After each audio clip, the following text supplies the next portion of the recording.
Bismillahirrahmanirrahim. Assalamualaikum warahmatullahi wabarakatuh. Waalaikumsalam warahmatullahi wabarakatuh. Innal hamdalillah nahmaduhu wa nasta'inuhu wa nastaghfiruh wa na'udzu billahi min shururi anfusina wa min sayyiati a'malina. May yahdihillahu fala mudhillalah wa may yudlil fala hadiyalah. Asyhadu an la ilaha Asyhadu an la ilaha illallah wahdahu la syarikalah wa asyhadu anna Muhammadan abduhu wa rasuluh sallallahu alaihi wa ala alihi wa sahbihi wa sallama tasliman katsira amma ba'd. Qala Allah ta'ala fil Qur'anil Karim, ya ayyuhalladzina amanu taqullaha wal tanzur nafsum ma qaddamat lighad wattaqullaha innallaha khabirum bima ta'malun. Alhamdulillah kita bersyukur dengan kita memuji Allah Subhanahu wa taala yang di sore ini melimpah ruah nikmat Allah Subhanahu wa taala kepada kita, dimudahkannya kita untuk terus beribadah dalam majelis ilmu yang hanya dengan ilmu agama inilah kita bisa tertuntun jelas apa yang harus kita perbuat, mana yang halal, mana yang haram, mana yang hak, mana yang batil, bisa terbedakan. Dan semakin kurang seseorang dalam mempelajari ilmu agama, maka akan semakin samarlah bagi dia mana yang hak, mana yang batil, mana yang halal, mana yang haram. Mudah-mudahan Allah berikan kita keistiqomahan dalam thalabul ilm. Mudah-mudahan pula Allah terima amal ibadah kita dan menjadi sebab dipermudahnya langkah kaki kita menuju surga Allah Subhanahu wa taala. Allahumma amin ya rabbal. Tapi insyaallah kita masih akan melanjutkan kajian kitab Thalathatul Usul, masih kita di rukun iman. Ya, di landasan yang kedua, ma'rifatu dinil Islam bil adillah, mengenal agama Islam dengan dalil, dan kita sudah sampai tingkatan yang kedua yaitu tingkatan al-iman,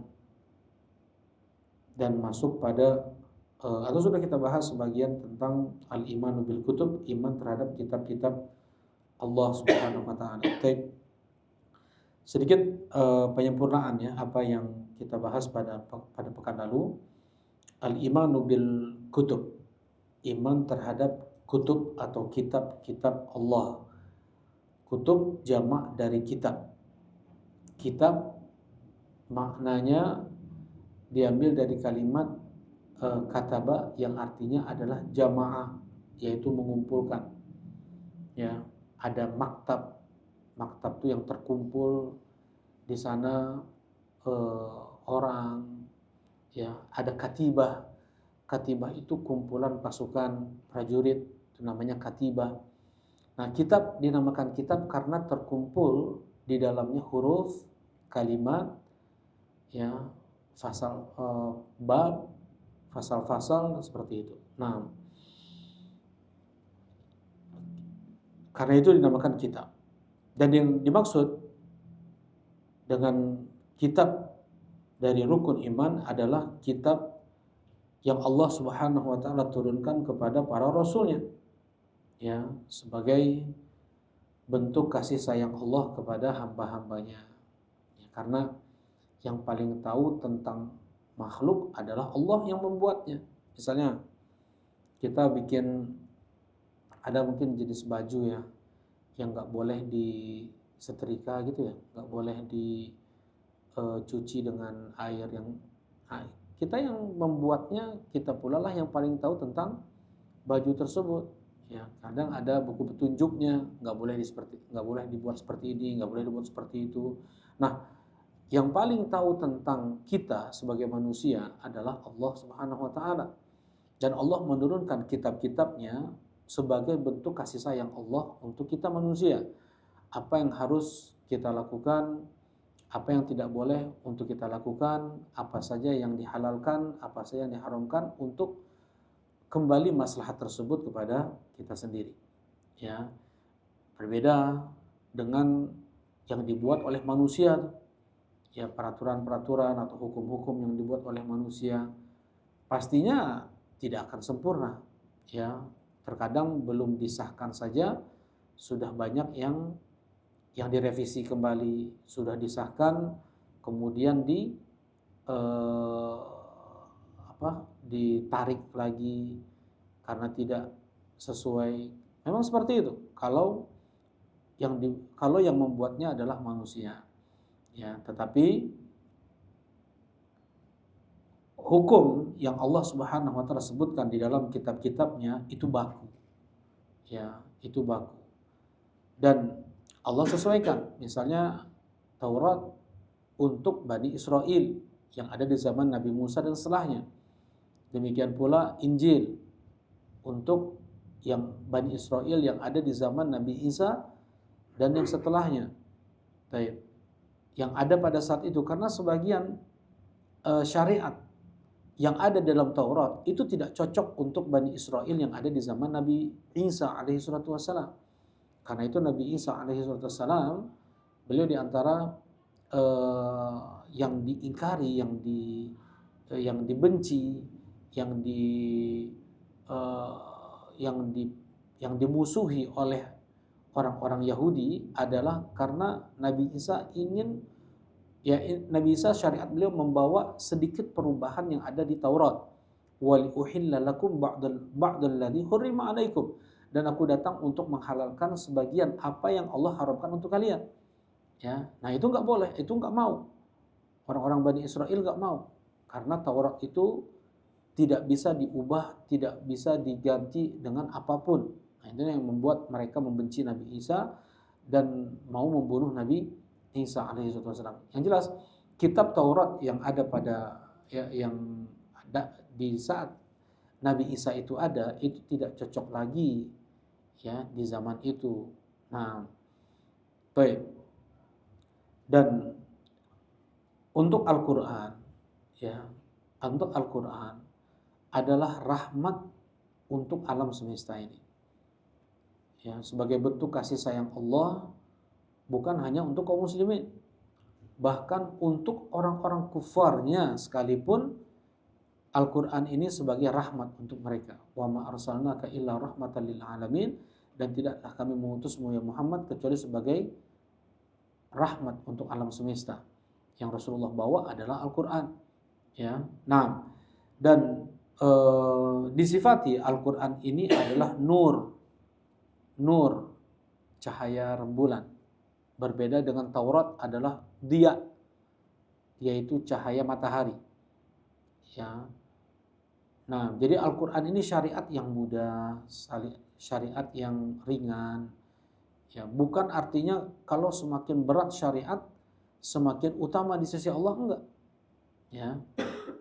Nah, kalau syariat Taurat itu sangat berat. Syariat Injil pun berat sebenarnya.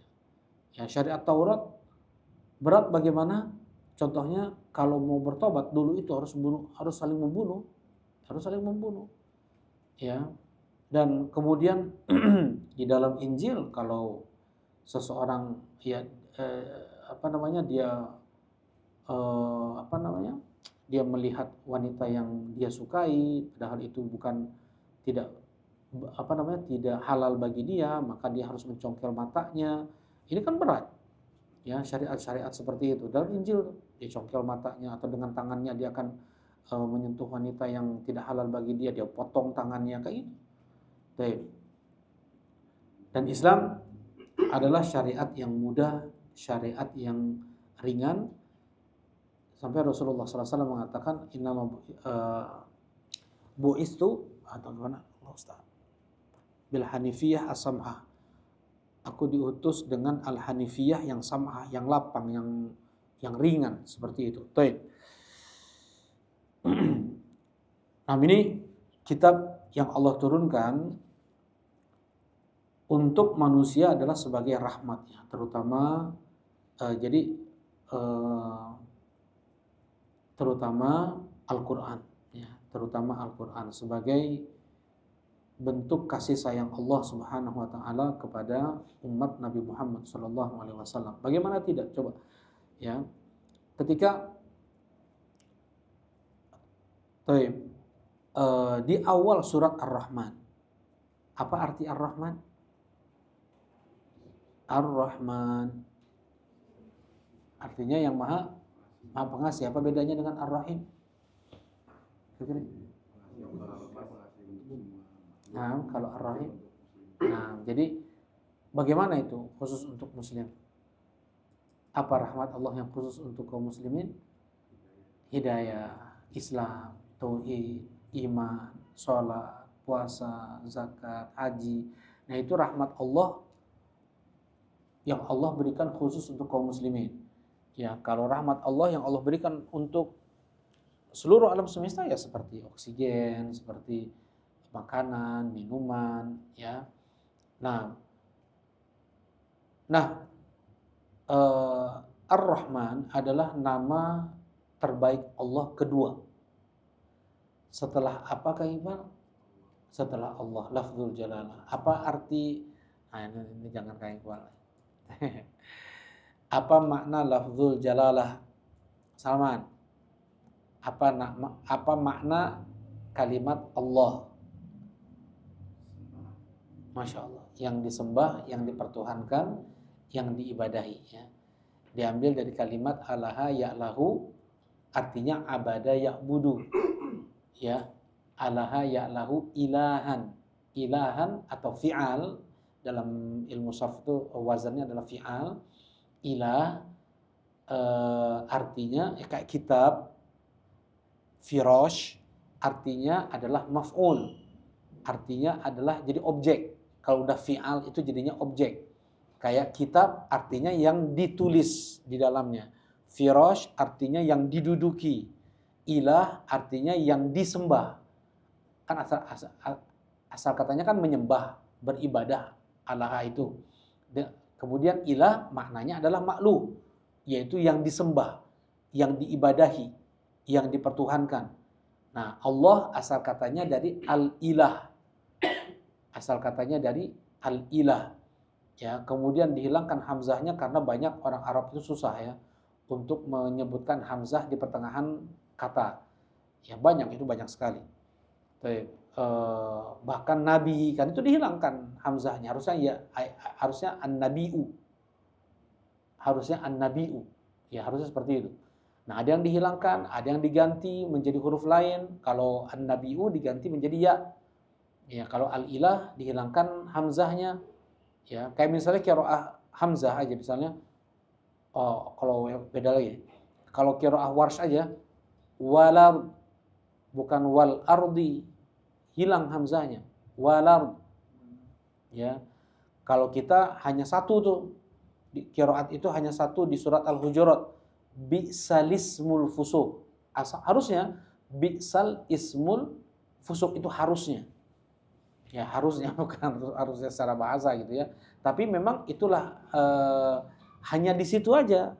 Kalau di qiraat Hafs an Asim hanya di situ saja. Bi'sal ismul fusuq. Seharusnya bi'sal ismul fusuq, harusnya kayak gitu. Ya. Nah, kalau warsh semuanya hilang, enggak ada hamzahnya. Ya, kalau qiraah hamzah beda lagi. Kalau qiraah hamzah bukan hamzah. Qiraah hamzah hamzahnya disaktah. Ya. Kalau qiraah hamzah, hamzahnya disaktah. Wal dua harokat dulu berhenti. Wal ard kayak gitu. Nah, jadi mereka ini jadi kayak qiraat-qiraat yang 7 itu terbagi lagi menjadi 2 jadi 14. Ya, itu kebanyakannya hanya pada hukum hamzah. Ya, kebanyakannya ada pada pada hukum hamzah yang berbeda. Nah, di sinilah jadi dihilangkan hamzahnya menjadi apa? Jadi Allah. Al-ilah dihilangkan hamzahnya, jadi kan al-ilah itu hilangkan hamzahnya menjadi apa? Allah. Barakallahu fikum. Nah, sekarang Ar-Rahman 'allamal Qur'an. Baik. Allah sebutkan nama terbaiknya yang kedua. Kenapa dibilang nama terbaik yang kedua? Karena ahabbul asma ilallah Abdullah wa Abdurrahman. Nama yang paling dicintai oleh Allah adalah Abdullah dan Abdurrahman. Dua nama yang tidak boleh dimiliki oleh makhluk. Nggak boleh ya, ngasih nama anak Rahman itu nggak boleh. Ya, kemudian manggil nama anak namanya Abdurrahman, manggilnya Rahman sini, itu nggak boleh. Ya, itu nama yang khusus untuk Allah Subhanahu wa taala. Tapi ada memang Ar-Rahman, namanya Abdurrahman, panggilannya di kita mah Maman nantinya. Sebenarnya jangan ada disingkat, jangan ada diistilahkan lain, ya Abdurrahman seperti itu. Baik. Nah, jadi kenapa kok dikatakan nama terbaik Allah yang kedua? Karena itu tadi. Karena dari hadis ini, ya, di antara nama yang tidak boleh dimiliki oleh makhluk, ya karena itu penisbatan nama penghambaan kepada Allah dan Ar-Rahman itu menjadi yang paling dicintainya oleh Allah. Sebenarnya kan banyak Abdul Aziz, Abdul Karim, kan banyak ya. Tapi Aziz, Karim itu boleh makhluk memilikinya. Ngasih nama anak Karim, ngasih nama anak Aziz, boleh. Ya, nama-nama Allah yang lainnya gitu ya. Memang yang nggak ada juga yang nggak boleh, seperti Al-Jabbar, seperti Al-Mutakabbir, itu nggak boleh juga. Nah, setelah Allah menyebutkan namanya Ar-Rahman, yang maha pengasih, yang melimpah kasih sayangnya, kemudian apa yang Allah sebut setelah itu? Allamal Quran. Ya, Allamal Quran, yang telah mengajarkan Al-Quran. Jadi Al-Quran ini diantara bentuk rahmat Allah. Al-Quran ini, coba berulang kali dalam Al-Quran Allah Subhanahu wa taala sebutkan Al-Quran ini adalah rahmat. Ya, di surat An-Nahl aja berapa kali itu? Di surat An-Nahl. Apa nama lain surat An-Nahl? Betul. Surat An-Ni'am, surat nikmat. Allah sebutkan pertama kali yunazzilul malaikata birruhi min amrihi ala man yasha'u min ibadihi an anziru annahu la ilaha illa ana fattaqun. Yang pertama kali nikmat yang Allah sebutkan di surat An-Nahl ini adalah Al-Qur'an. Ya. Nikmat pertama kali, ini kan surat An-Ni'am, artinya surat nikmat. Ya, jamak dari nikmatun adalah An-Ni'am. Ya, berisikan apa?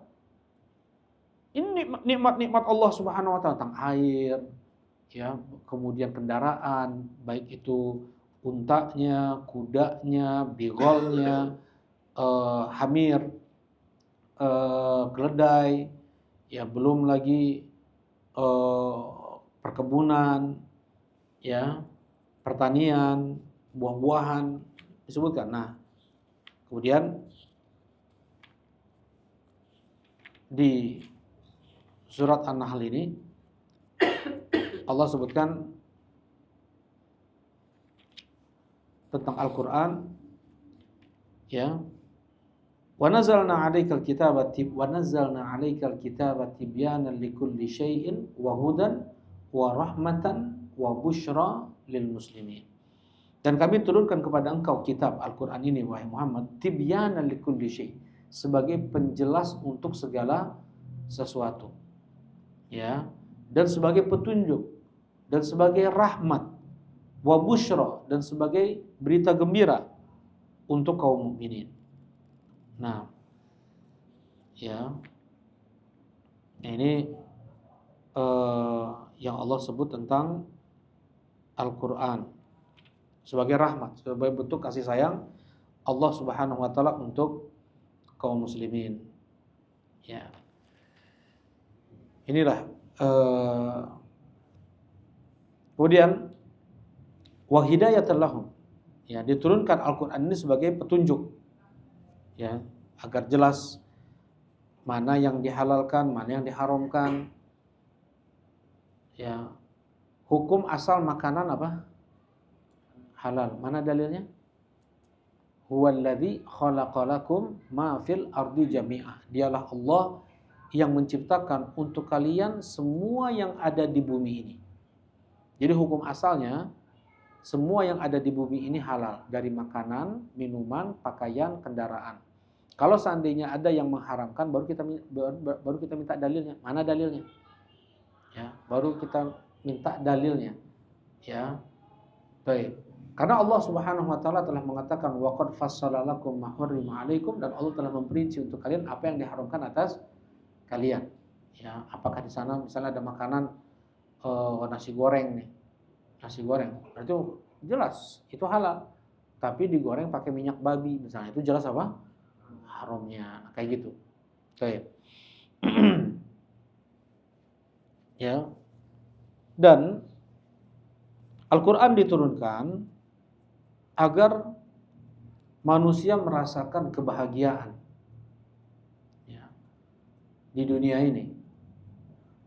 Allah Subhanahu wa taala berfirman, "Ma anzalna 'alaikal Qur'ana litashqa." Kami tidak turunkan Al-Qur'an ini untuk engkau susah ya Muhammad. Ya, tetapi litas'ad, untuk engkau bahagia. Seberapa seseorang dekat dengan Al-Qur'an, maka sekuat itulah kebahagiaan yang akan dia rasakan.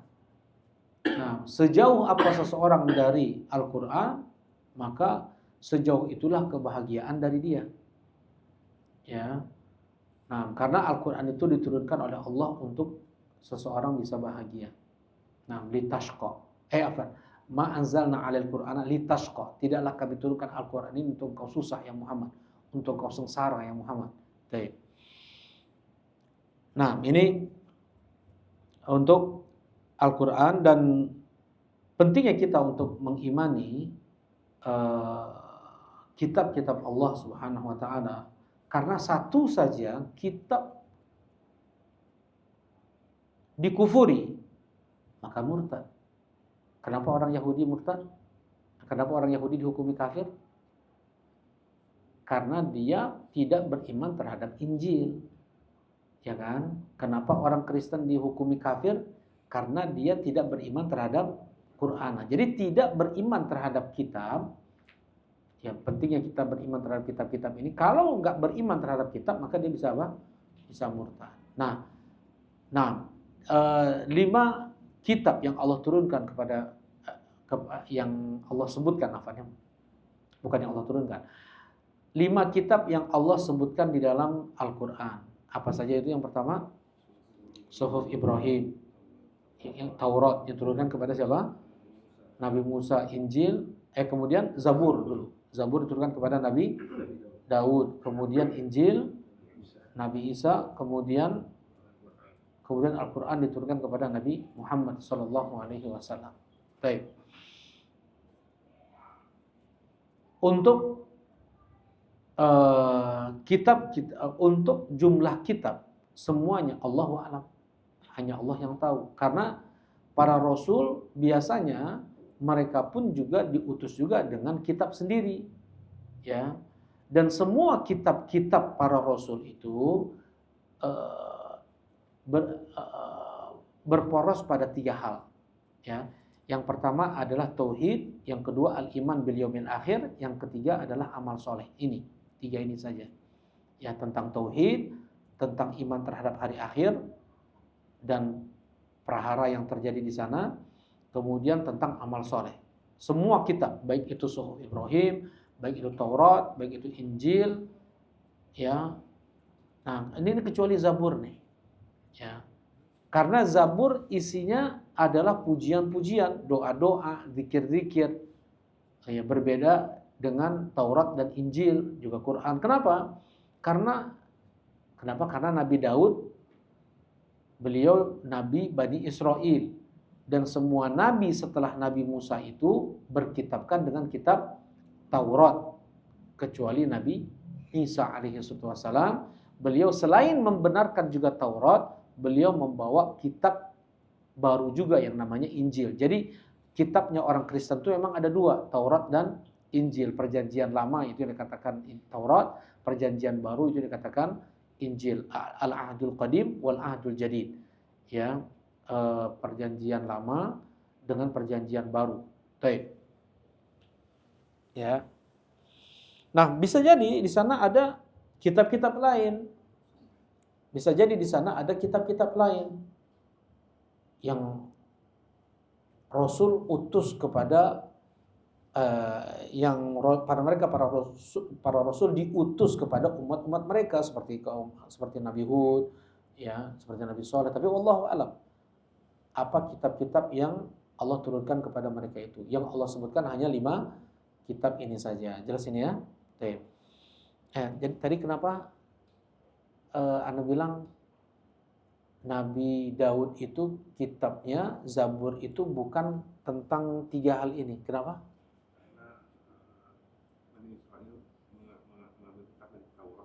Ya, dan Nabi Daud di antara itu, di antara Nabi Musa dengan Nabi Isa. Jadi tetap Nabi Daud pun bersyariat dengan syariat Taurat. Ya. Dan isi Zabur itu berarti apa? Isinya itu hanya pujian-pujian, hanya zikir-zikir, hanya doa-doa. Ya, tidak seperti Taurat, tidak seperti Injil, tidak seperti Al-Qur'an atau Suhuf Ibrahim. Nah. Baik. Kemudian ya. Nah ini, bahkan di dalam Al-Quran, bahkan di dalam Islam, satu surat dikufuri, ya tentunya dia murtad.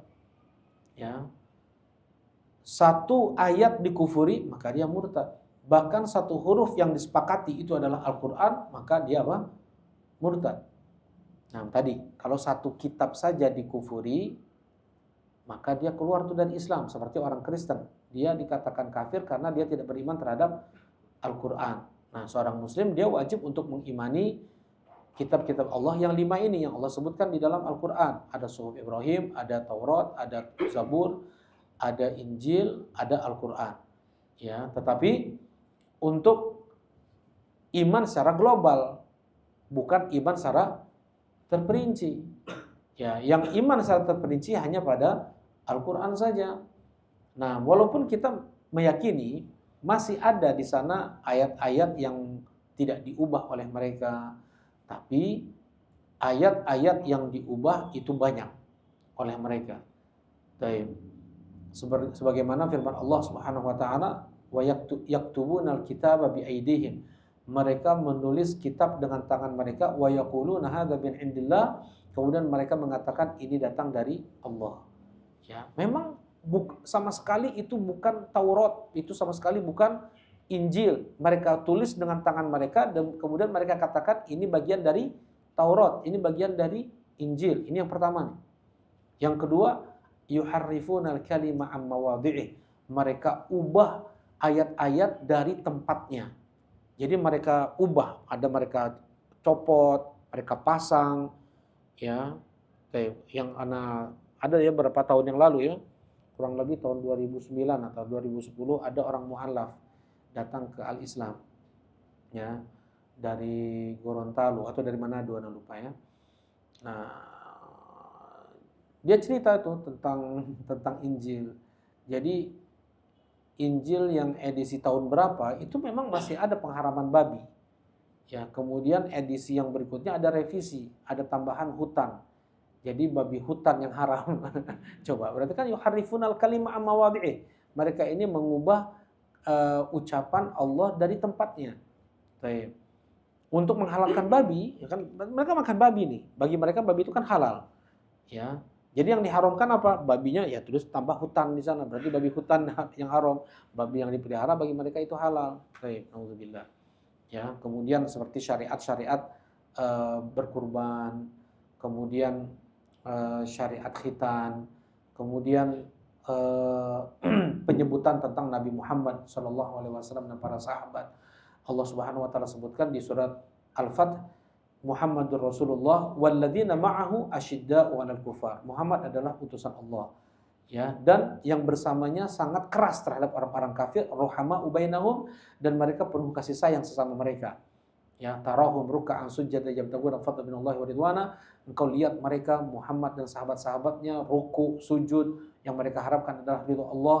Dzalika matsalahum fit Taurati wal Injil. Itulah permisalan yang disebutkan dalam Taurat dan Injil. Sudah ada disebutkan nama Muhammad, kemudian para sahabatnya, ya di dalam kitab Taurat dan kitab Injil. Dan kemudian memang masih ada ya sebagian Taurat yang masih yang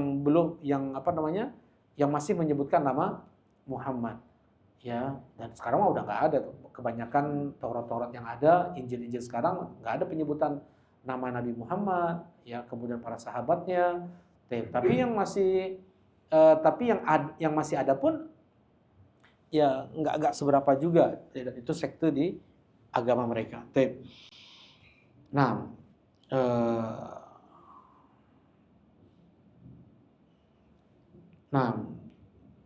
kemudian ya tadi yang pertama apa? Mereka menulis ayat dengan tangan mereka. Yang kedua, mereka ubah. Kemudian yang ketiga, wa nasu hazzam mimma dzukiru bih. Ada yang mereka lupa. Coba. Taurat itu ada yang mereka lupa. Jadi Taurat itu gimana ya? Jadi ada yang ditulis dengan tangan pendeta. Yang kedua, ada yang diubah ayatnya, yang diubah tadi ditambah, dikurangi. Nah, seperti juga yang diubah misalnya tentang ayat rajam, yang mereka coba untuk sembunyi. Oh, ini yang keempat, ini yang disembunyikan. Ya, yang ketiga itu adalah ada yang mereka lupa, nggak tahu lagi, hilang. Ya, pernah Taurat itu hilang sama sekali. Kemudian dalam ini Israiliyat ya. Kemudian datang Uzair, ya nabi bagi mereka. Uzair ini adalah nabi. Kemudian dia bisa membacakan Taurat dari awal sampai akhir lagi. Makanya dikatakan Uzair itu anak Allah bagi sebagian sekte Yahudi. Ya. Nah, kemudian yang keempat, kitab-kitab terdahulu itu adalah tadi ya ditutup. Ya, mereka ini disembunyikan sebagian syariatnya. Seperti terjadi di zaman Nabi SAW, ada 2 orang Yahudi berzina. Ya, kemudian dibawa kepada Nabi SAW. Kemudian Rasulullah berkata, bagaimana orang yang berzina dalam kitab kalian itu? Nah, kata Abdullah ibn Salam, pendeta Yahudi yang masuk Islam, dirajam ya Rasulullah. Kata pendeta-pendeta Yahudi lainnya, nggak ada ayat tentang rajam. Ya, karena ini yang berzinanya orang terhormatnya. Kalau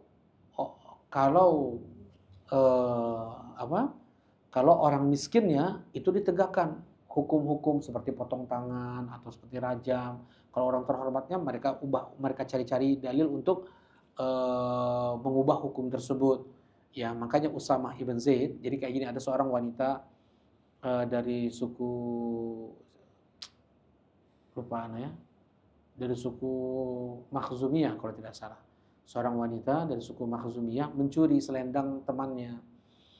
Kemudian dilaporkan kepada Nabi SAW, mau divonis potong tangan ya oleh Rasulullah SAW. Keluarga wanita ini bagaimana berusaha agar wanita Makhzumiyah ini yang dari suku mereka itu jangan sampai dipotong tangan. Ini keluarga terhormat ya, keluarga terpandang, jangan sampai dipotong tangannya.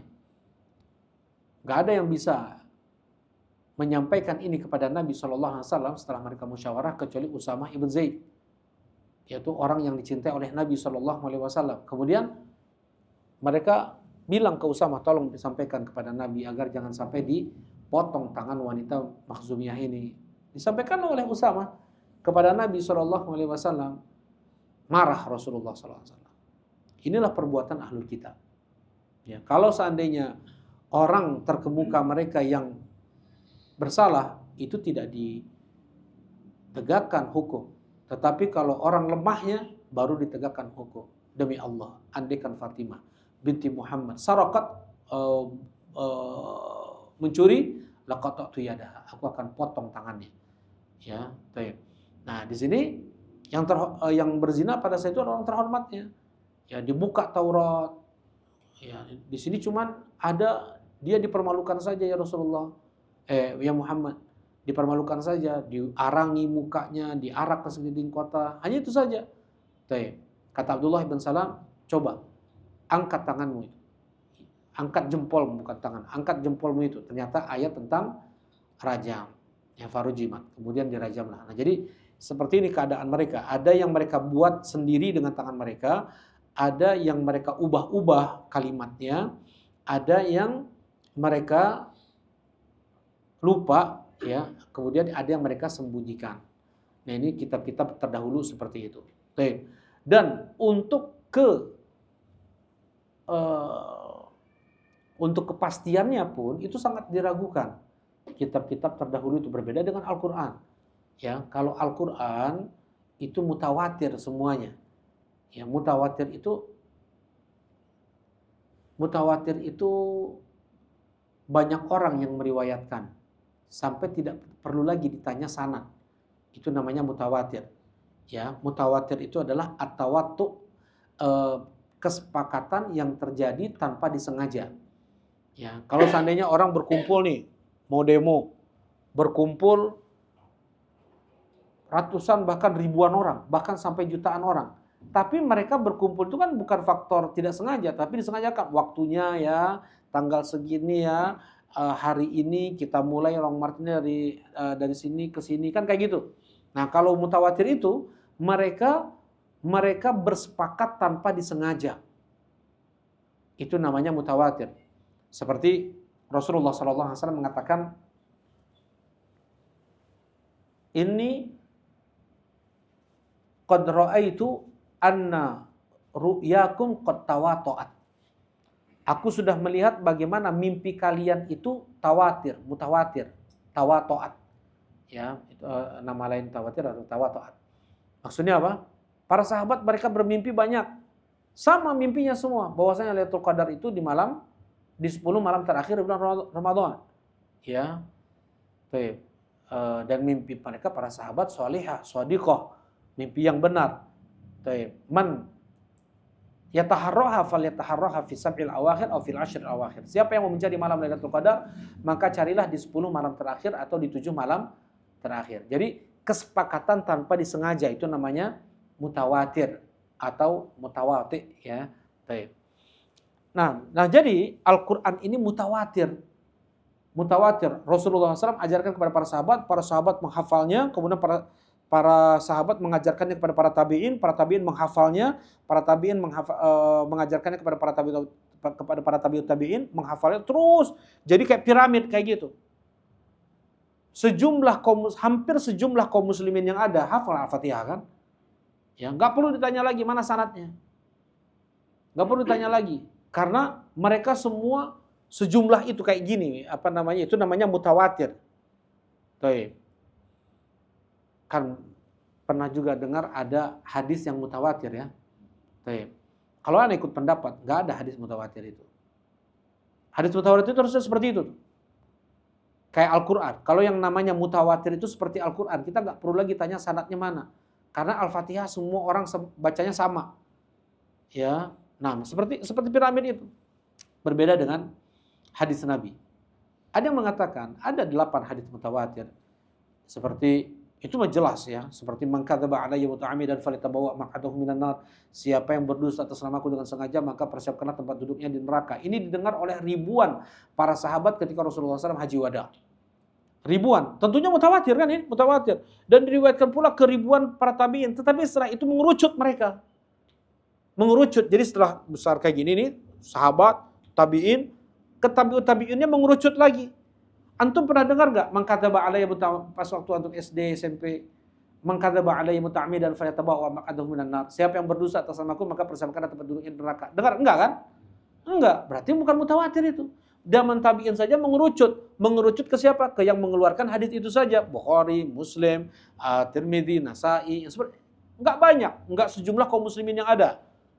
Ya, kalau qul huwallahu ahad mutawatir, qul a'udzu birabbil falaq mutawatir. Ya, nah jadi kalau sampai yang dikatakan Ibnu Hibban rahimahullahu taala, beliau mengatakan andaikan ada hadis mutawatir itu cuma satu, yaitu tadi man kadzaba alayya muta'ammidan falyatabawwa maq'adahu minan nar. Tapi enggak ada mutawatir. Ya, karena tadi mengerucut lagi untuk yang mengeluarkan hadis itu siapa dan siapapun yang mengatakan hadis ini mutawatir itu perlu diperiksa lagi. Kalau Al-Quran perlu diperiksa lagi kesalahannya, nggak perlu diperiksa lagi. Ya. Tapi kalau hadis yang dikatakan ini hadis mutawatir tentang mengusap khuf, tentang haud Nabi, telaga Nabi, ada beberapa disebutkan, ada belasan atau 8, Anda lupa ya. Ada sekian banyak hadis mutawatir ya, dan nggak ada yang mutawatir itu harus 10 sahabat yang meriwayatkan. Itu semua nggak ada dalilnya ya. Dan patokan, bukan nggak ada dalilnya, gimana ya kalau ada dalil yang lain. Jadi patokan itu nggak ada gitu ya. Bahkan justru yang hadis bohong itu bisa jadi kalau sekarang ini dianggap mutawatir tuh. Ya, seperti misalnya an-nadzafatu minal iman. Kita dari kecil semua kita hafal, ya enggak? Dari kecil itu malah itu hadis kalau kita dengar, kalau kita tahu kan, padahal itu bukan hadis Nabi SAW. Ya. Apalagi utlubul ilmu walau bisin. Tuntutlah ilmu walaupun ke negeri Cina. Ya. Ya, itu justru yang masyhur yang kita bilang sekarang ini mutawatir. Itu justru bukan, sanadnya aja sebagian nggak ada. Sanadnya aja nggak ada. Ya mending ada ini si pendusta, ini si pelaku maksiat, kan ada sanadnya tetap. Ya. Walaupun hadisnya dhaif jiddan, hadisnya palsu, tetapi ada sanadnya. Ini sebagian sanadnya aja nggak ada. Jadi kita nggak tahu ini jin kah, ini Yahudi kah, nggak tahu kita. Ya. Nah, jadi untuk hadis memang betul para ulama membagi menjadi mutawatir dan ahad. Ada hadis mutawatir dan ahad. Ahad itu yang periwayatannya kurang dari mutawatir. Misalnya ahad itu ada gharib yang diriwayatkan oleh satu, kemudian ada aziz diriwayatkan oleh dua, ya, ada dua perawi itu di generasinya. Kemudian ada yang masyhur atau mustafid namanya, ya. Masyhur atau mustafid diriwayatkan oleh 3, 4, 5, 6, tidak sampai tingkatan mutawatir. Ini istilah para ulama hadis. Ya, sedangkan mutawatir apabila diriwayatkan oleh 10, oh enggak, 20, oh enggak, harus 100 lebih. Jadi kayak gitu, enggak ada kesepakatan di antara para ulama hadis sendiri pun kapan satu hadis itu dikatakan apa? Mutawatir. Baik. Berbeda tadi dengan Al-Qur'an. Ya, kalau Al-Qur'an itu mutawatir. Ya. Nah, sedangkan maksudnya kenapa Anda sampaikan ini? Sedangkan kitab-kitab terdahulu itu dari Taurat, dari Injil itu nggak ada perawinya, tadi sempat hilang. Ya, sempat hilang. Nggak ada yang menghafalnya. Coba. Ya. Kalau Al-Qur'an yang menghafalnya bukan orang Arab yang menghafalnya. Banyak yang menghafalnya bukan orang Arab kan? Terus anak kecil lagi. Bukan orang Arab, anak kecil lagi. Nah seperti inilah bagaimana Allah menjaga Al-Quran yang tidak Allah lakukan itu untuk kitab-kitab yang lain. Allah serahkan penjagaannya itu kepada para rahib dan para ahbarnya, para pendetanya. Ya, berbeda dengan Al-Quran. Kalau Al-Quran ini Allah yang langsung menjaganya. Ya, dengan Allah jadikan banyak para penghafal Quran. Berapa banyak orang-orang kafir mereka berusaha untuk menggembosi para penghafal Quran, tapi enggak berhasil. Orang-orang kufar, orang-orang munafik. Ya, kalaupun mengaku muslim munafik, orientalis. Ya, mereka ingin merusak Islam dari dalam. Nah, ya, yang menghafal Al-Quran kalau orang Arab bolehlah gitu kan karena bahasa Arab. Ya, tapi ini bukan orang Arab. Kemudian juga anak-anak kecilnya lagi, ya, baik. Dan nggak ada kitab lain yang dihafal seperti Al-Quran. Ya, ada mungkin sebagian yang menghafal Injil itu pun 1-2 aja lah di agama mereka itu. Ya, itu pun direvisi lagi. Ya, nah jadi untuk Taurat, untuk Injil itu nggak ada sanadnya. Bahkan di sebagian ayat Taurat itu bentuknya tuh orang ketiga, berbeda dengan Al-Quran. Allah berbicara dengan Nabi Muhammad SAW. Seperti misalnya, Ma anzalna 'alaikal Qur'ana litashqa. Ya Muhammad, kami tidak menurunkan Al-Quran ini untuk engkau sengsara, untuk engkau susah. Kan berarti Allah berbicara dengan Nabi Muhammad. Seperti itu Al-Qur'an itu. Ya. Inna anzalna, kami menurunkan Al-Qur'an. Kalau di sana, kalau Taurat misalnya kemudian meninggallah Musa di satu tempat yang bernama ini sehingga tidak ada yang mengetahui kuburannya Nabi Musa sampai sekarang. Jadi siapa yang ngomong ini? Nabi Musa dalam Taurat, Tauratnya udah meninggal dan kemudian matilah Musa. Kan itu, jadi siapa yang ngomong jadinya? Ya, paling sahabat-sahabat Nabi Musa berarti yang ngomong. Kalaupun ya. Kemudian banyak keanehan-keanehan di sana. Ya, ada celaan-celaan kepada Allah, misalnya Allah menyesal, Allah berkelahi sama Nabi Daud, kalah Allah, ya macam-macam. Ya, Allah capek, hari ketujuh udah selesai bikin alam semesta capek, maka kita pun toleransilah dengan Allah juga ikut libur juga hari Sabtu. Hari Sabtu kan mulainya Ahad, Ahad itu 1, Isnin 2, Sulasa 3, Arbi'a 4, Khamis 5, ya, Jum'ah, nah ya 6 nih, hari ke-6. Nah hari ke-7 ini udah selesai Allah bikin alam semesta. Hari ke-7 Allah capek, itu hari Sabtu kata mereka ini. Hari ke-7 Allah capek, maka kami pun toleransi, ya, libur juga sama dengan Allah Subhanahu wa taala. Kalau dalam Al-Qur'an, ma massana min lughub. Kami ciptakan alam semesta dalam waktu 6 hari, enggak ada kami capek sedikit pun. Enggak ada kami lelah sedikit pun. Ya, itu banyak celaan di sana. Ya, baik. Jadi untuk kepastian, keakuratan, kevalidan untuk kitab-kitab terdahulu itu sangat kecil, ya, berbeda dengan Al-Qur'anul Karim.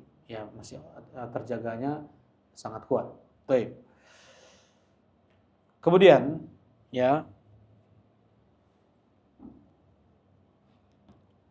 Allah Subhanahu wa taala menyampaikan wahyu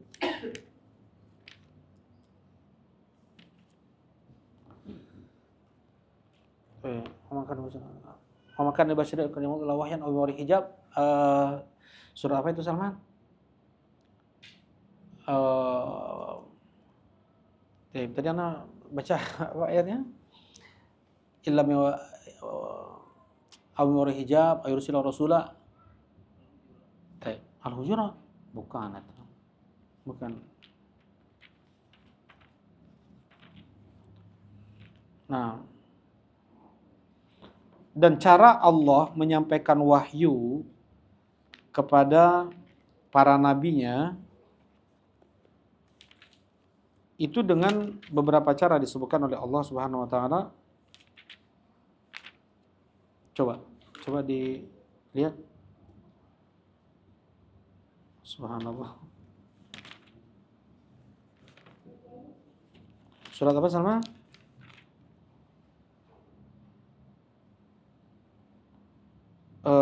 Illa wahyan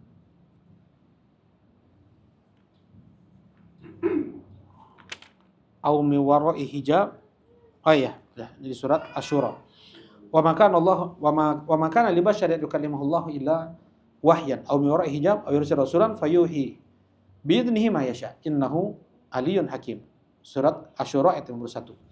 Tidaklah Allah wa ma kana li basyarin ayyukallimahullahu. Tidaklah manusia Allah berbicara dengan mereka kecuali dengan wahyu.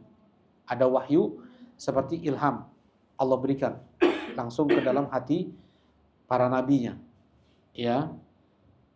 Au mi wara'i hijab, atau di balik hijab. Allah berbicara langsung dengan para rasul. Ya. Ada Allah langsung menyampaikan wahyu kepada para nabi, bentuknya ilhamnya langsung ke dalam hati mereka. Baik. Ada di balik hijab. Di balik hijab seperti Rasulullah sallallahu alaihi wasallam berbicara dengan Allah di mana? Di Sidratil Muntaha. Nabi Adam, Allah berbicara dengan Nabi Adam, Allah berbicara dengan Nabi Musa, ya Adam, ya Musa, kan itu banyak di dalam Al-Qur'an. Itu Allah Subhanahu wa taala berbicara langsung. Ya. Nah, tapi di balik hijab. Di balik hijab, enggak ada bertemu seperti itu. Baik. Dan memang manusia nggak mampu untuk bisa melihat Allah Subhanahu wa taala di alam dunia ini. Ya. Allah berikan kekuatan tubuh mereka untuk bisa melihat Allah Subhanahu wa taala nanti di akhirat, itu beda lagi. Baik. Au yursila rasulan, atau Allah utus utusannya, Jibril. Nah, ini yang ketiga nih. Proses Allah menyampaikan wahyu kepada para nabi dan rasulnya. Jadi yang pertama adalah langsung Allah menyampaikan wahyu ke dalam hati para nabi dan rasulnya. Yang kedua adalah dengan berbicara langsung tanpa perantara, tetapi di balik hijab. Ya. Yang ketiga adalah dengan Allah utus rasulnya, maksudnya adalah Jibril alaihi salatu wassalam. Ya. Jibril mendengar wahyu dari Allah, kemudian langsung Jibril sampaikan itu kepada para nabi dan rasulnya, kepada Nabi Muhammad sallallahu alaihi wasallam di antaranya. Ya. Nah,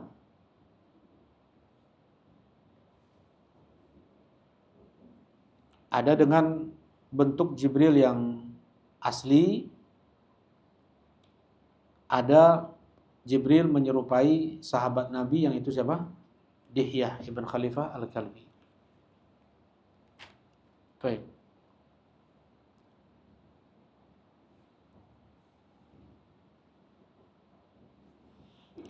Nah, ini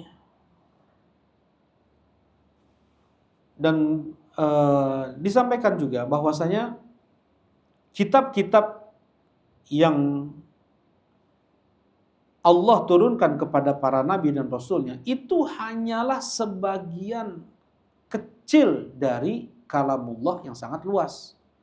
Ya enggak? Kan kalamullah itu sangat banyak, ya. Bagaimana itu? Dalilnya? Zikir. Enggak ada. Ada dakhalki. Baik, barakallahu. Di antaranya ayat di surat Luqman dan di surat Al-Kahfi. Allah Subhanahu wa taala berfirman, "Qul law kana al-bahru midada li kalimati rabbi lanafida al-bahr qabla an tanfada kalimatu rabbi walau ji'na bimithlihi madada." Andaikan samudra lautan dijadikan tinta untuk menulis kalimat Allah, akan habis samudra lautan tersebut sebelum habis lagi kalamullah. Sekalipun kami datangkan berkali-kali lipat samudra lautan itu untuk menulis kalamullah, nggak akan cukup. Ya. Kemudian juga di surat Luqman Allah Subhanahu wa taala berfirman, ya.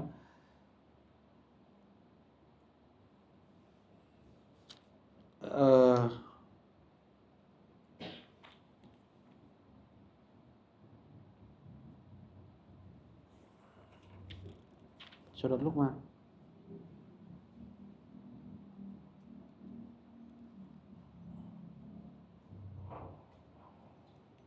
Tuh.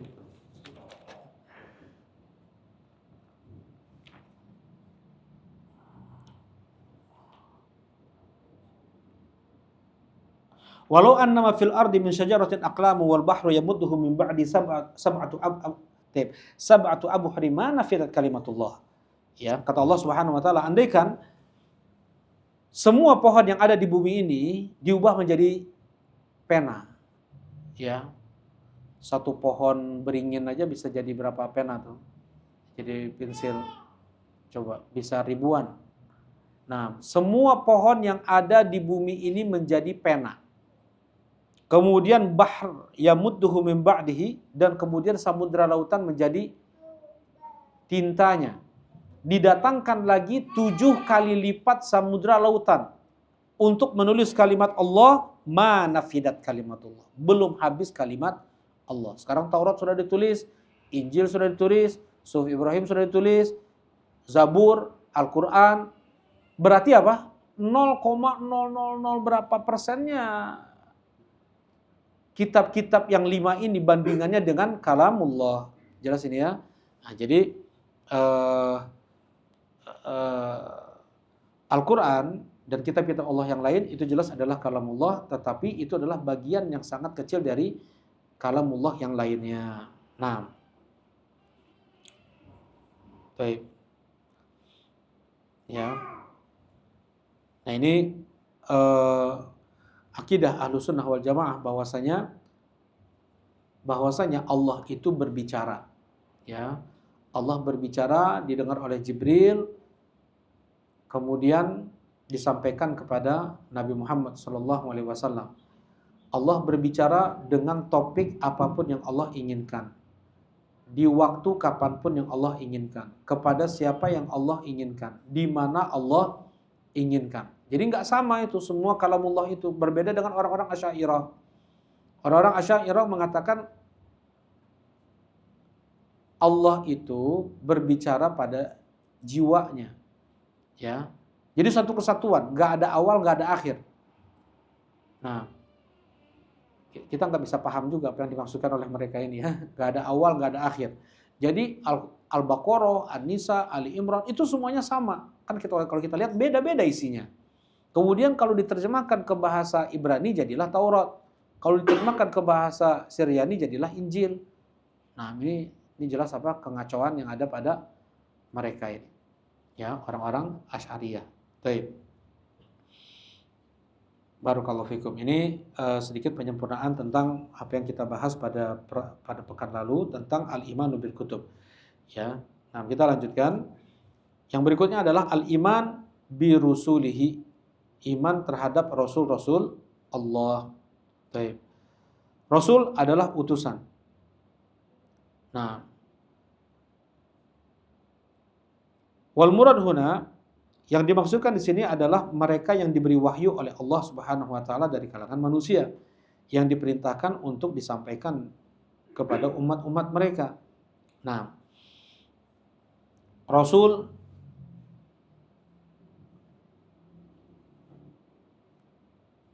artinya adalah Rasulullah, artinya adalah utusan Allah. Sedangkan Nabi, apa artinya Nabi? Nabi. Apa artinya? Yang tidak, enggak artinya dulu. Apa arti Nabi? Kalau Rasul kan artinya utusan, Rasulullah artinya utusan Allah. Kalau Nabi artinya apa, Kang Ibar? Apa Bang Elis?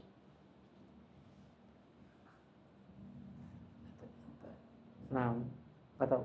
Kang Yopi, anda lupa lagi, Kang Yoga, ya. Ya Kang Yoga. Allahu a'lam. Kang Yana, Abu Fikri, baik. Nah, fadal. Abu Abian. Masya Allah, jazakallah khair. Ya, karena diambil dari surat An-Naba ya. Nah, seperti An-Naba, bukan diambil dari surat, bukan. Jadi Nabi itu dari Naba. Naba itu artinya berita besar. Ya, Nabi orang yang membawa berita besar. Apa berita besar yang dibawa oleh para Nabi? Apa? Tauhid dan al-iman bil yaumil akhir. Ya, tauhid dan iman terhadap hari akhir. Nah, itu berita besar, banyak berita besar dibawa oleh para nabi untuk umat mereka. Tapi yang paling mereka ingkari, yang paling diingkari oleh umat-umat para nabi adalah tauhid dan al-iman bil yaumil akhir. Iman terhadap hari akhir ini yang paling mereka musuhi, yang paling mereka kufuri. Nah,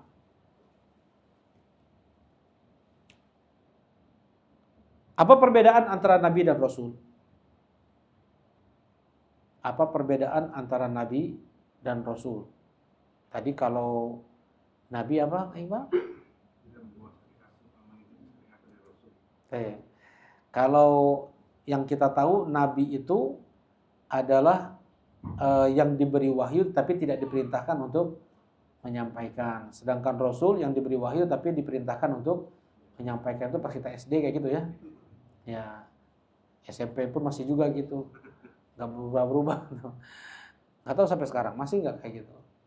Ini jelas perbedaan yang paling lemah. Ya, pendapat yang paling lemah yang menyebutkan tentang perbedaan antara Nabi dan Rasul. Kenapa? Karena banyak dalil yang mengatakan para nabi pun harus menyampaikan syariat juga. Ya, seperti hadis Nabi SAW, "Ma min nabiyyin qabli illa dalla ummatahu bi khairin ma ya'lamuhu lahum wa anzara ummatahu bi syarri ma ya'lamuhu lahum."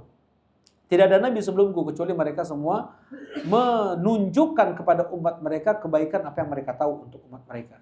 Dan mereka memperingatkan keburukan untuk umat mereka apa yang mereka tahu. Jadi para nabi pun apa? Menyampaikan juga. Ma min nabiyyin qabli illa anzara ummatahum min syarri fitnatil masihid dajjal. Tidak ada nabi sebelumnya kecuali mereka semua memperingatkan umat mereka dari kedahsyatan fitnah dajjal. Berarti apa? Nabi pun menyampaikan, ya. Jangankan nabi atau ulama saja harus menyampaikan. Jangankan ulama, setiap ayah, setiap suami harus menyampaikan enggak? Ya, qu anfusakum wa ahlikum naro. Jagalah diri kalian dan keluarga kalian dari api neraka. Berarti ada kewajiban enggak di sini? Ya, seorang ayah, seorang suami untuk menjaga dirinya dan keluarganya dari api neraka harus. Balighu anni walau ayah, sampaikanlah dariku walaupun satu ayat, kata Rasulullah sallallahu alaihi wasallam. Jadi masa nabi enggak diperintahkan untuk berdakwah, ulama saja diperintahkan untuk beramar ma'ruf wa nahyi anil munkar, ya. Wal 'asr innal insana lafi khusrin illa alladziina aamanu wa 'amilus shalihat wa tawassaw bil haqq wa tawassaw bis sabr. Ya. Wajib untuk kita bisa selamat dari kerugian itu enggak cukup hanya dengan iman. Enggak cukup hanya dengan amal soleh ternyata. Juga harus kita saling mengingatkan di atas kebenaran. Dan kita pun harus sabar dalam menasehati, dalam mengingatkan. Baik. Ya. Nah, jadi itu lemah. Jadi apa dong perbedaan antara nabi dan rasul, kan begitu? Ya. Perbedaan yang disebut oleh para ulama yang lain adalah kalau rasul itu diutus kepada umat yang sangat besar penentangannya. Sedangkan nabi diutus kepada umat, ada yang menentang, ada yang tidak. Ya, kalaupun ada penentangan, itu pun tidak sebesar penentangan kepada Rasul. Ya, diulangi lagi, kalau Rasul diutus kepada umat yang besar penentangannya. Nah, sedangkan Nabi, ya betul. Sedangkan Nabi diutus kepada umat ada yang menentang, ada yang tidak menentang, ada yang menentang, dan penentangannya pun tidak seberat umat yang menentang para rasul. Baik. Ini yang kedua. Pendapat yang kedua, ya. Pendapat yang ketiga adalah rasul membawa syariat baru, sedangkan nabi mengikuti syariat rasul sebelumnya. Nah, ini bedanya antara nabi dengan rasul, pendapat yang ketiga. Kalau rasul itu membawa syariat baru, sedangkan nabi itu mengikuti syariat yang sebelumnya. Nah, ini pendapat dua yang terakhir itu lebih mending, ya, lebih mending. Kalau dibilang apakah ada kritikan, ada juga kritikan sebenarnya. Baik. Nah, ini perbedaan antara nabi dan rasul, ya.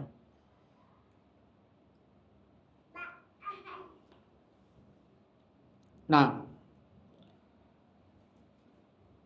mereka para nabi adalah manusia, ya, seperti halnya kita. Sebagaimana firman Allah, "Qul innama ana basyarun mislukum yuha." Katakanlah kepada mereka, ya Muhammad, sesungguhnya aku adalah manusia seperti halnya kalian. Mislu itu apa? Sama persis. Ya, materialnya sama persis. Kalau misl itu sama persis, 100% sama. Bedanya antara rasul dengan kita, yuha ilayya, aku diberi wahyu. Sedangkan berarti selain rasul tidak diberi wahyu. Itu cuman bedanya. Berarti ketika kita mengucapkan asyhadu anna Muhammadan abdullahi wa rasuluh, dan kita bersaksi bahwasanya Nabi Muhammad adalah hamba Allah dan rasulnya. Ya, hamba Allah dan rasulnya. Dan semua nabi hamba Allah dan rasulnya. Semua nabi adalah hamba Allah. Dan kemudian mereka, kalau nabi, enggak semua nabi itu adalah rasul, ya. Tapi mereka semuanya diberi wahyu oleh Allah Subhanahu wa taala. Baik. Apa maksudnya hamba Allah? Yang pertama, para nabi itu semuanya adalah hamba Allah. Apa maksudnya hamba Allah? Mereka semua menghamba kepada Allah, artinya beribadah kepada Allah. Yang paling kuat peribadatannya kepada Allah adalah para nabi dan para rasul. Yang paling kuat sholatnya, puasanya, sedekahnya, ya, ibadahnya, zikirnya, berdoanya adalah para nabi dan para rasul. Ya, ini makna hamba Allah. Ini hamba Allah yang pertama. Maknanya. Yang kedua maknanya adalah seperti halnya manusia. Ya. Seperti halnya manusia yang lain. Apa maksudnya? Mereka tidur sebagaimana manusia yang lain pun tidur. Ya, apa sebelumnya para nabi semua makan, minum, ya tidur juga, bahkan menikah, ya. Kata Allah Subhanahu wa taala,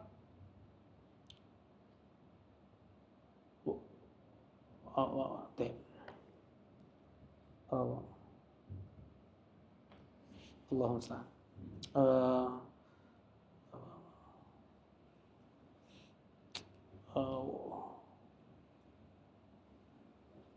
Allah musta'an. Kata Allah Subhanahu wa taala, apa namanya?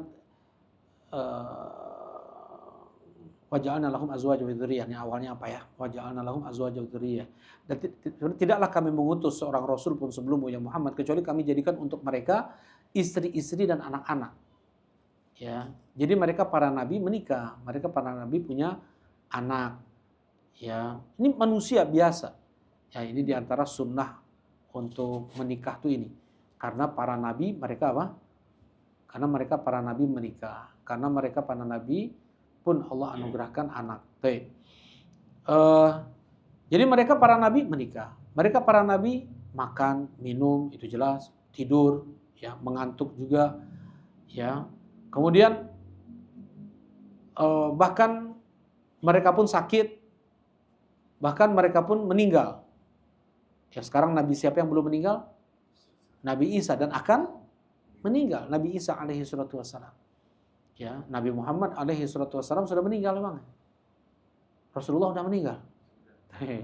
Kalau kita Ahlus Sunnah nggak ragu-ragu, Rasulullah sudah meninggal dari dunia ini. Beliau memang betul masih hidup di malam barzakh, sebagaimana orang-orang yang sudah meninggal dari dunia ini pun mereka pun masih hidup sekarang ini di alam barzakh, alam penutup. Barzakh itu artinya tabir. Ya, kita nggak bisa melihat keadaan mereka, ada tabir penghalang. Ya, alam barzakh dikatakan. Seperti kata Allah,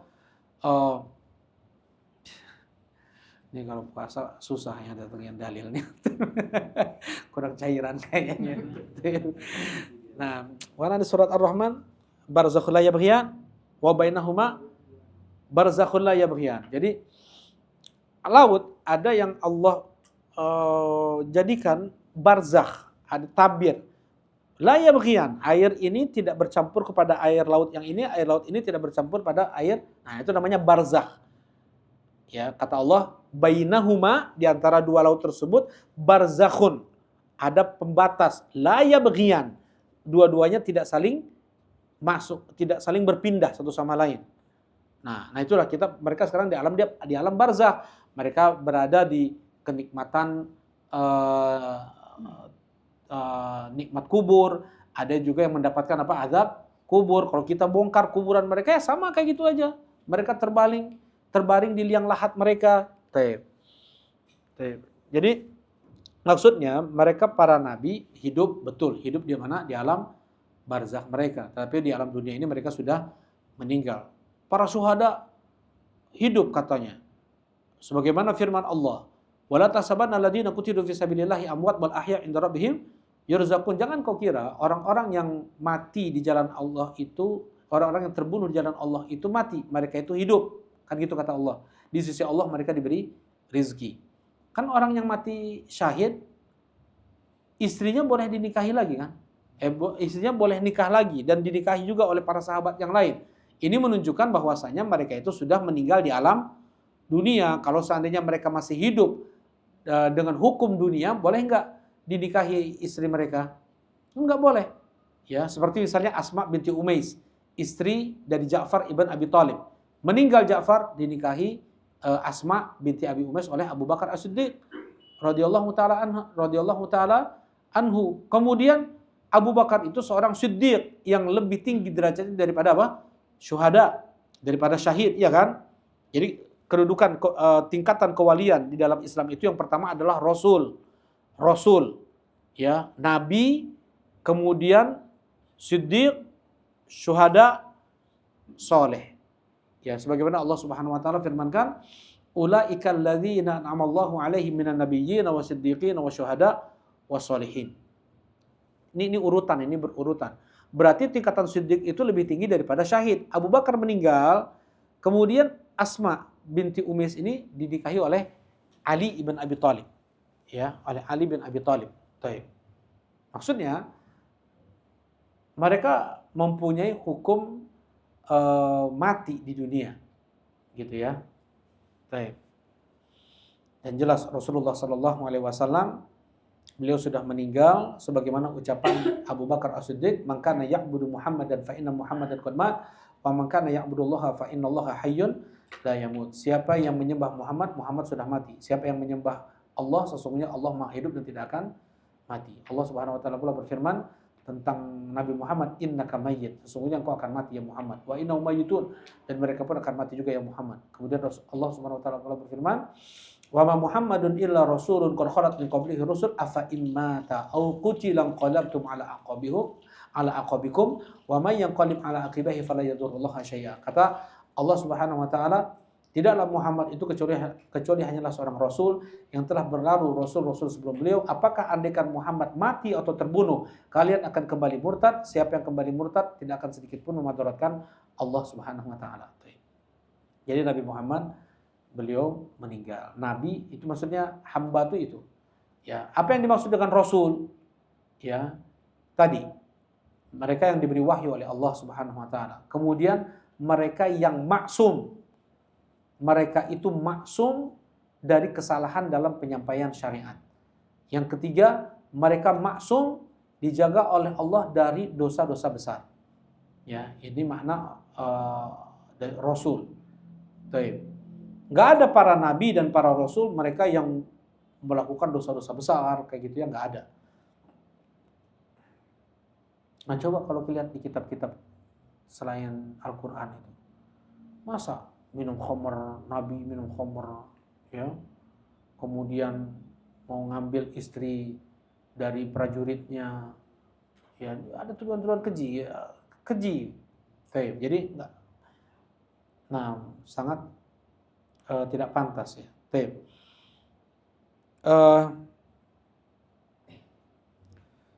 Nabi pertama Allah siapa?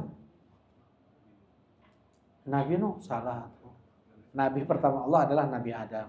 Rasul pertama Allah adalah Nabi Nuh alaihi salatu wassalam. Baik. Nah jadi Nabi pertama setelah Nabi Adam adalah Nabi Nuh. Yang Nabi Nuh tersebut adalah Rasul pertama Allah. Nabi pertama setelah Nabi Adam adalah Nabi Nuh. Yang Nabi Nuh itu adalah Rasul pertama Allah Subhanahu wa taala gitu. Jadi nggak ada Nabi atau Rasul antara Nabi Adam dengan Nabi Nuh, itu nggak ada. Ya, jadi langsung Nabi pertama, dan itu pula lah Rasul pertama setelah Nabi Adam. Barakallahu fikum. Nabi Nuh alaihi salatu wassalam, ya. Kemudian nabi-nabi yang diutus sebelum Nabi Ibrahim adalah Nabi Hud, Nabi Saleh, Nabi Syuaib, ya. Ini umat-umat sebelum Nabi Ibrahim alaihi salatu wassalam. Jadi kaum Ad, kaum Samud, ya. Dan kisah tentang kaum Ad dan Samud itu nggak ada dalam Taurat dan Injil. Itu hanya ada di dalam Al-Quran. Ini juga yang membuat mereka dengki, lebih lengkap Al-Quran ini daripada kitab-kitab mereka. Ya, baik. Yang Kemudian para nabi dan rasul setelah Nabi Ibrahim itu semuanya dari anak cucu Nabi Ibrahim alaihi salatu wassalam. Karena itulah beliau dijuluki dengan Abul Anbiya, ayah para nabi. Karena semua nabi dan rasul setelah Nabi Ibrahim semuanya dari keturunan Nabi Ibrahim alaihi salatu wassalam. Ya. Nah, jadi kalau nabi sebelum Nabi Ibrahim tadi, Nabi Hud untuk kaum Ad, Nabi Saleh untuk kaum Samud, ya. Kemudian Nabi Syuaib untuk Madian. Nah, kalau Lut gimana Lut? Satu zaman dengan Nabi Ibrahim. Ada yang mengatakan keponakan Nabi Ibrahim, ada yang mengatakan sepupu Nabi Ibrahim. Baik. Ya.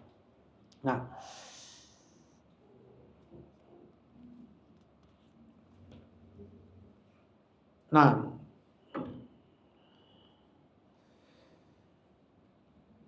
Nabiullah Ibrahim alaihi salatu wassalam yang dikenal dengan Khalilur Rahman.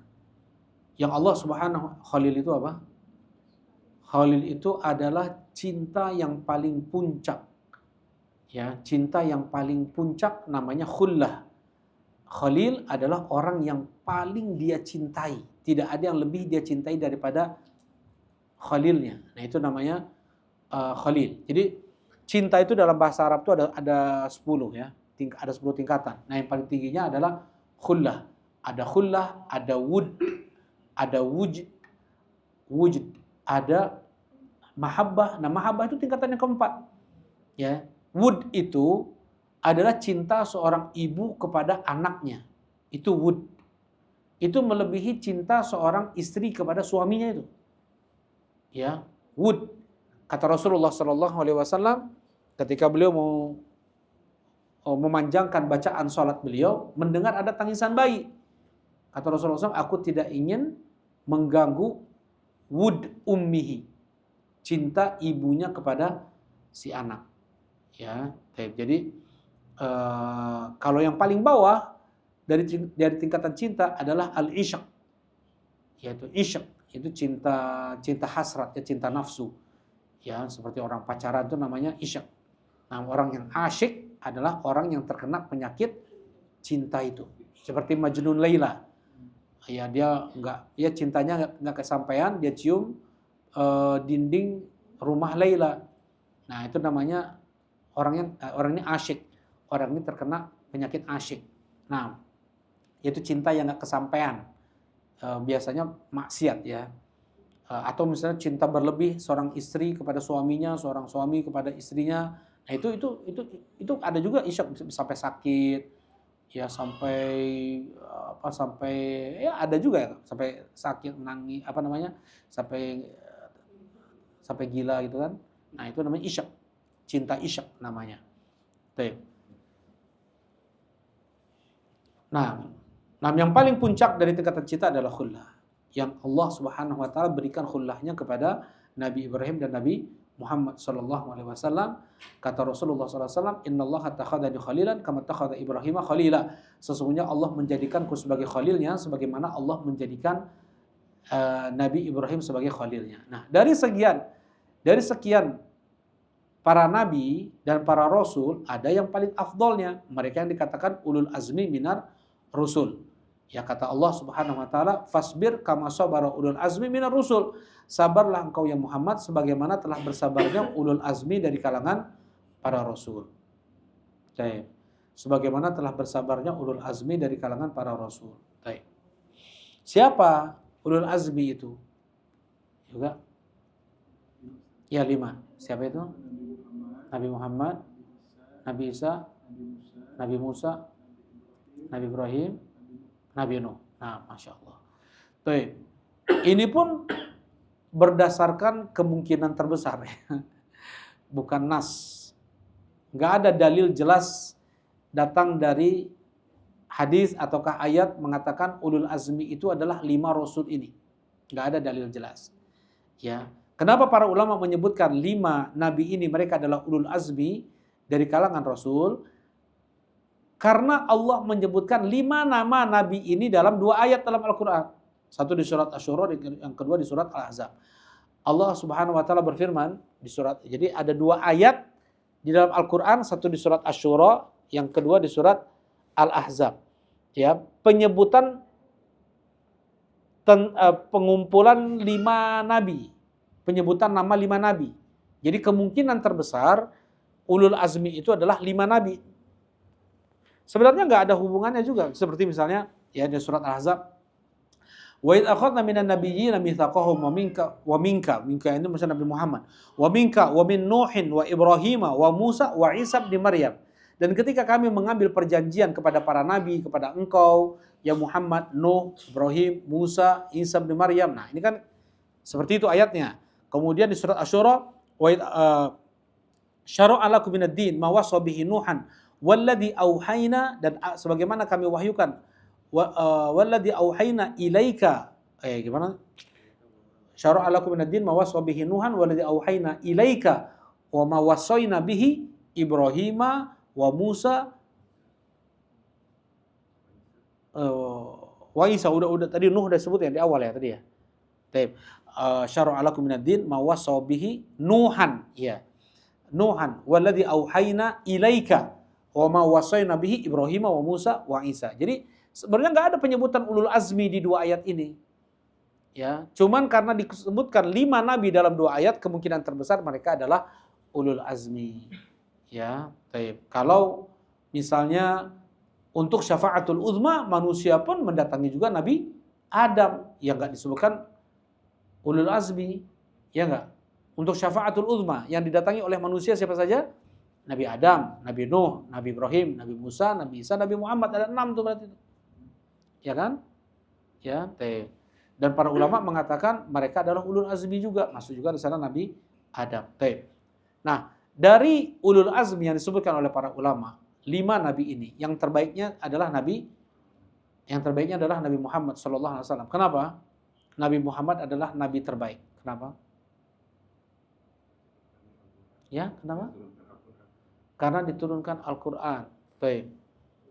Karena diturunkan Al-Quran menjadi nabi terbaik. Itu diantaranya, betul. Enggak yang menunjukkan bahwasanya Nabi Muhammad adalah nabi terbaik dari seluruh nabi yang lain. Yang lebih jelas lagi dalilnya. Apa itu? Apa penutup para nabi? Enggak. Yaitu apa? Nabi Muhammad mengimami para rasul. Nabi Muhammad mengimami para rasul. Kalau imamnya tentunya yang terbaiknya, ya Rasulullah mengimami para rasul di Masjidil Aqsa ketika Rasulullah Isra. Kemudian Rasulullah Shallallahu Alaihi Wasallam beliau mengatakan, Ana sayyidun nas yaumal qiyamah wa la fakhr. Aku adalah pemimpin seluruh manusia nanti di hari kiamat dengan tidak menyombongkan diri. Kemudian Rasulullah SAW pula mengatakan, wal anbiya'u tahta liwa'i yaumal qiyamah, dan para nabi di bawah benderaku nanti di hari kiamat. Jadi pemegang bendera adalah yang paling utamanya. Nah, ini semua dalil-dalil yang menunjukkan Nabi Muhammad adalah nabi terbaik Allah Subhanahu wa taala. Kemudian juga beliau yang diberikan oleh Allah apa? Syafa'atul uzma. Ya, syafa'atul uzma. Setelah para nabi semua menolak untuk meminta syafaat kepada Allah, ya, Nabi Muhammad alaihi salatu wasalam, beliau kemudian sujud dan Allah izinkan beliau untuk meminta syafaatul uzma. Baik. Ini dari dalil. Kemudian setelah itu, setelah Rasulullah SAW, yang terbaiknya siapa? Adalah Nabi Ibrahim, karena Nabi Ibrahim adalah Khalilullah. Dan tadi Khalilnya Allah itu ada 2, Nabi Muhammad dan Nabi Ibrahim. Ya, kemudian yang ketiga siapa? Nabi terbaik dari ulul azmi adalah Nabi Musa. Ya, kenapa? Nabi Musa adalah nabi terbaik Bani Israel. Itu ini yang pertama ya. Nabi Musa adalah nabi terbaik Bani Israel. Kemudian Nabi Musa, jadi umat terbanyak setelah umat Nabi Muhammad itu umat Nabi siapa? Umat Nabi Musa. Ya, umat terbanyak setelah umat Nabi Muhammad itu adalah umat Nabi Musa. Sekarang orang Kristen sekarang pun mereka pun berkitabkan Taurat kan, bersyariatkan dengan syariat Nabi Musa juga tuh. Jadi semua orang Kristen pun mereka adalah umat Nabi Musa alaihi salatu wassalam. Ya, selain mereka umat Nabi Isa, mereka pun umat Nabi Musa. Berarti kalau udah orang Kristen, pasti Yahudi sebelumnya pun adalah umatnya Nabi Musa saja, yang itu tidak umat Nabi Isa, seperti itu. Yang orang Yahudi sekarang, mereka hanya umat Nabi Musa, ya, tidak umat Nabi Isa. Berarti banyak kan umat Nabi Musa itu. Taib. Nah,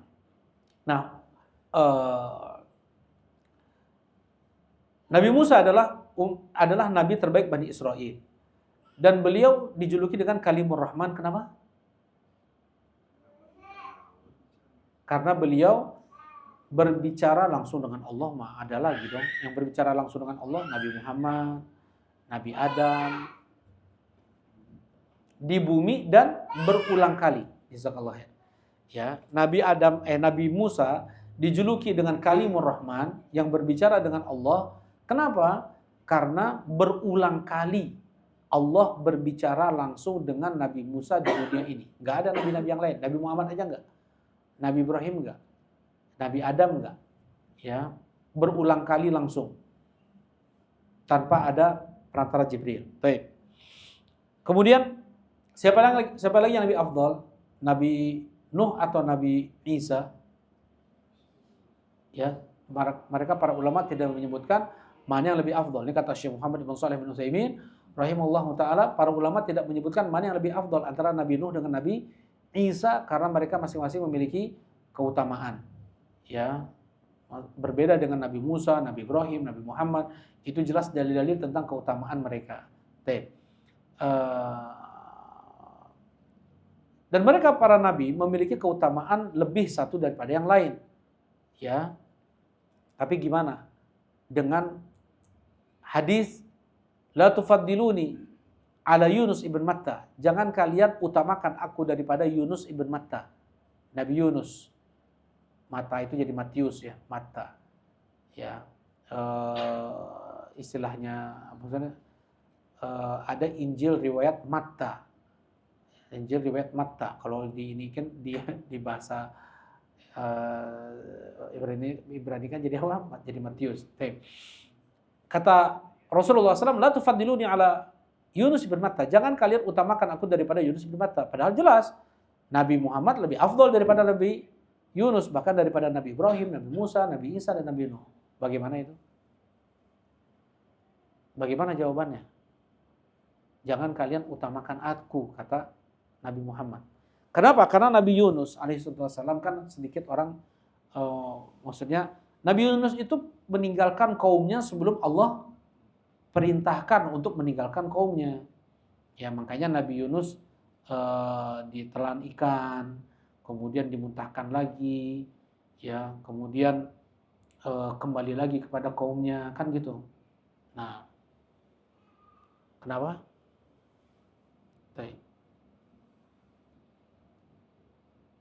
Nabi Yunus, la tufaddiluni ala Yunus ibn Matta. Jadi kayak gini ya maksudnya.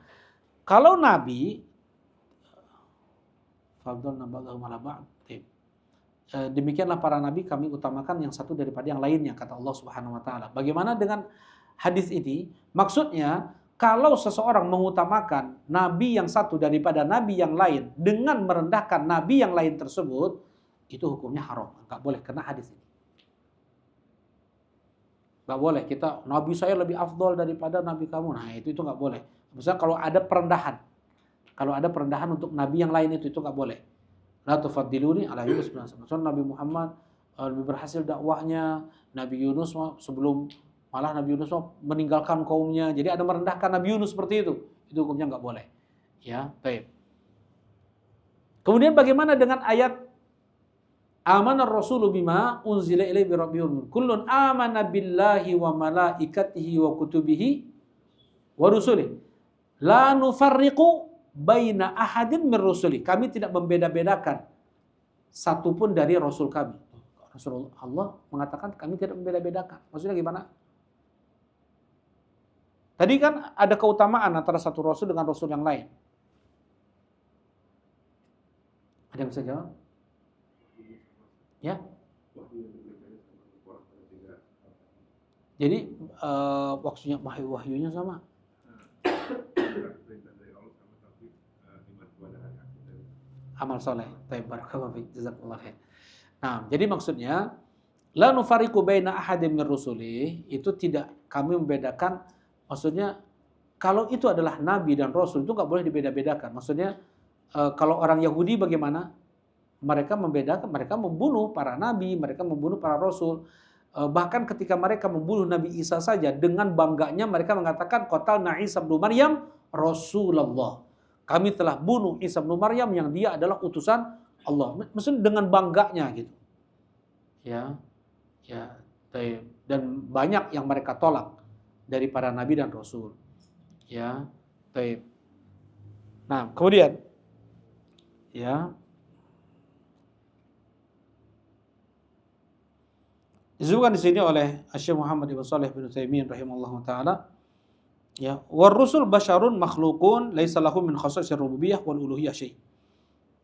Mereka para rasul adalah manusia yang mereka tidak memiliki kekhususan rububiyah. Mereka tidak bisa mengatur alam semesta, mereka tidak bisa memberi rezeki, ya, dan mereka pun tidak mempunyai hak uluhiyah untuk disembah atau diibadahi. Baik. Ya,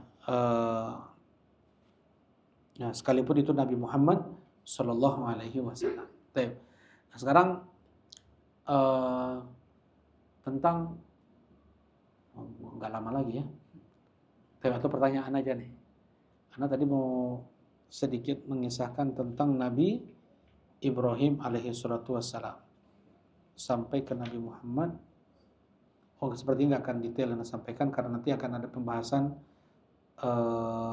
al-iman, apa namanya, landasan yang ketiga ma'rifatun Nabi Sallallahu Alaihi Wasallam, mengenal Nabi Muhammad Sallallahu Alaihi Wasallam. Dan insyaallah pada pertemuan berikutnya adalah al-imanu bil yaumil akhir, iman terhadap hari akhir. Ya, iman terhadap hari akhir ini pun panjang ya, nggak bisa satu kali pertemuan karena di sana ada, karena mencakup tentang tanda-tanda hari kiamat, ya, mencakup tanda hari kiamat besar, tanda hari kiamat kecil, kemudian perjalanan ruh, apa yang akan terjadi setelah dibangkitkannya manusia, baik itu di padang mahsyarnya sampai manusia masuk ke dalam surga dan neraka. Silakan, ada yang mau ditanyakan? Nah, tafadhol. Barakallahu fiik. Baik, betul. Idris itu nabi dan itu setelah Nabi Ibrahim. Ya, banyaknya seringnya orang mengatakan Nabi Idris itu antara Nabi Nuh sebenarnya. Antara yang paling banyak pendapat itu adalah antara Nabi Nuh sama Nabi Ibrahim. Ini yang paling banyaknya pendapat. Ada yang mengatakan sebelum Nabi Nuh antara Nabi Adam dengan Nabi Nuh. Tapi yang paling roji, yang paling benar adalah setelah Nabi Ibrahim. Kenapa? Dalilnya adalah di Sahih Muslim. Rasulullah Shallallahu Alaihi Wasallam. Jadi Nabi Idris ini ditinggikan surganya ya. Ya, Nabi Idris ditinggikan surganya. Surga di langit yang pertama, jadi kata Allah Subhanahu wa taala di surat Maryam, wa rafa'nahu makanan 'aliyya. Ya. Gimana? Wa Ismail wa Idrisa wa Dzulkifli. Wa Idrisa mana? Jadi Nabi Idris itu ditinggikan tempatnya oleh Allah Subhanahu wa taala. Nah, wadhkur fil kitab Idris innahu kana siddiqan nabiyya wa rafa'nahu makanan 'aliyya. Ya, kami tinggikan tempat Nabi Idris itu. Baik. Di langit yang pertama Nabi Adam, di langit yang kedua Nabi Isa dengan Nabi Yahya, di langit yang ketiga Nabi Yusuf, di langit yang keempat Nabi Idris. Di langit yang kelima Nabi Harun, ya, langit yang keenam Nabi Musa, di langit yang ketujuh baru Nabi Ibrahim alaihissalam. Ini perjalanan Nabi Muhammad ketika Mi'raj. Nah, kemudian ketika Nabi Muhammad bertemu dengan Nabi Adam, apa kata Nabi Adam? Marhaban bibnin soleh. Selamat datang wahai putraku yang soleh. Ya.